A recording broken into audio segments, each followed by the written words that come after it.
এত খুশি, এত খুশি, মানে আমি নিজেকে ভাষায় বোঝাতে পারছি না আপনাকে। আমি কত খুশি হয়েছি যে আমাদের দেবদেবীর নামে দেবদেবীর নামে এরকম কুরুচিকর কথা বলেছে।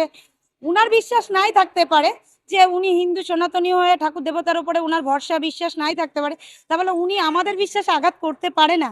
আজকে সেই জায়গায় দাঁড়িয়ে উনি যখন আমাদের ধর্মের প্রতি, আমাদের দেবদেবীর প্রতি, আমাদের তুলসীর মালার প্রতি আঘাত করেছে, আজকে সেইটা নিয়ে আমি মামলা করে আজ যে ওনার নামে ওয়ারেন্ট বেরিয়েছে, আমি খুব খুশি।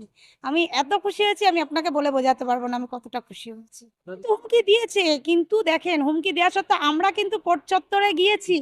ওনাকে কিন্তু 3টে ডেট দেওয়া হয়েছে, উনি একটা ডেটেও আসেনি। ইভেন আজকে উনার লয়াররা 5টা পর্যন্ত টাইম নিয়েছে, তবুও উনি আসেনি। আমরা তো সাধারণ মানুষ, আমরা ভয় পেতেই পারি। উনি একজন এত বড় মাপের মানুষ, উনি একজন সাংসদ, তাহলে উনি, আমার তো মনে হচ্ছে আমাদের থেকে উনি ভয়ে ভীত হয়ে গেছেন বেশি। তাহলে উনি ভয় পেয়েছেন বলেই আজ কোর্টে আসতে পারেননি, নইলে হয়তো আসতো। আদালতের উপর আস্থা রয়েছে আপনার? আদালতের উপর আস্থা রেখেছিলাম বলেই তো কেসটা করতে পেরেছিলাম, আর আজকে আমি ন্যায্য বিচার পেয়েছি, এটা ভেবেই আমি আদালতকে কি বলবো, আমার নত মস্তকে শতকোটি প্রণাম জানাই।